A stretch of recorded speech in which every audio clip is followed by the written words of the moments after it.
বিকালটা হলে আমার বাসাটাকে একদমই রেস্টুরেন্ট মনে করে সবাই, এক একজন এক এক ধরনের খাবারের অর্ডার করে। আমার স্বামী বিকাল হয়েছে, এখন আমি ছাদ থেকে মাত্র নামছি কাপড় নিয়ে, বলতেছে আমার জন্য একটা নর্থ থাই স্যুপ নিয়ে আসো গরম গরম রেডি করে। তো কি আর করবো, স্বামীর আবদার বলে কথা। এই তো নর্থ থাই স্যুপ রেডি করতেছি, আর এদিকে মেয়ে অর্ডার করছে, মা আমাকে একটু ইয়ে করে দাও, একটু চিকেন নুডলস করে দাও, অনেক দিন ধরে চিকেন নুডলস খাই না।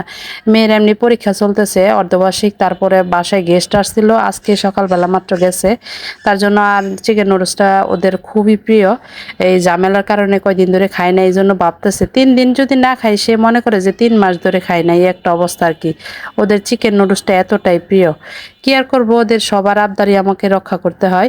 মেয়ের জন্য চিকেন নুডলস রেডি করতেছে, আর স্বামীর জন্য এই যে গরম গরম স্যুপ রেডি করে দিয়ে আসলাম। আর ছোট দুইজন তো আছে, ছোট দুইজন হয়েছে, বড় ছেলে আমার যে নিয়াজ, তার আবার অন্যরকম পছন্দ, সে বলতেছিল আমাকে একটু আম কেটে দাও।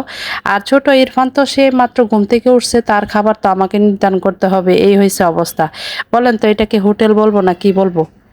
যাই হোক, কথা বলতে বলতে দেখেন আমি কিভাবে চিকেন নুডলসটা খুব সহজে রেডি করি, সেটাও কিন্তু আপনাদের সাথে শেয়ার করতেছি। আপনারা কিন্তু শুধু সবসময় আমার চিকেন নুডলসটা, অনেক আগে অবশ্য ফুল রেসিপি আমি দিয়েছিলাম, ইদানিং আমার ফুল রেসিপি দেওয়া হয় না, শুধু চিকেন নুডলসের মানে ফটোটা আপলোড করি, আপনারা অনেকে খুব পছন্দ করেন।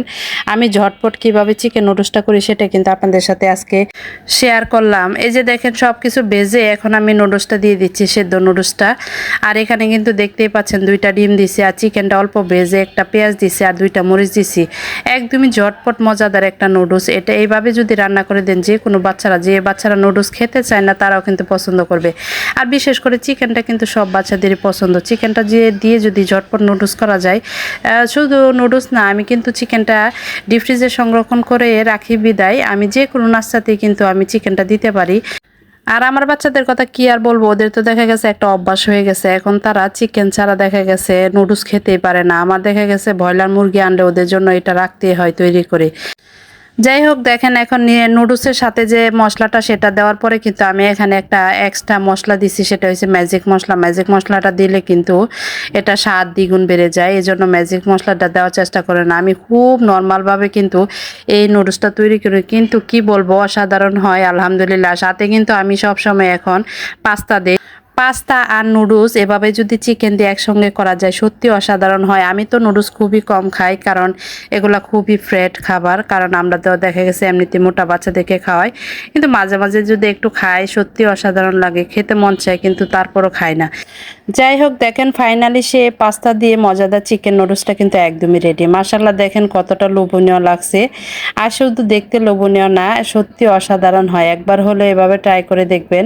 আপনারা যারা অন্যভাবে তৈরি করেন, এভাবে সহজে চিকেন নুডলসটা যদি বাচ্চাদের করে দিতে পারেন, আমার বাচ্চাদেরকে টিফিনও দিলেও কিন্তু আমি এইভাবেই দিই। যাই হোক, দেখেন দুইজনের নাস্তা রেডি করলাম, বাকি দুইজনের নাস্তা রেডি করতে ব্যস্ততার বিকেলবেলার নাস্তা রেসিপিগুলো আপনাদের কাছে কেমন লাগছে অবশ্যই কিন্তু জানাবেন। আজকের মতো বিদায় নিলাম, সবাই ভালো থাকবেন, সুস্থ থাকবেন, আসসালামু আলাইকুম।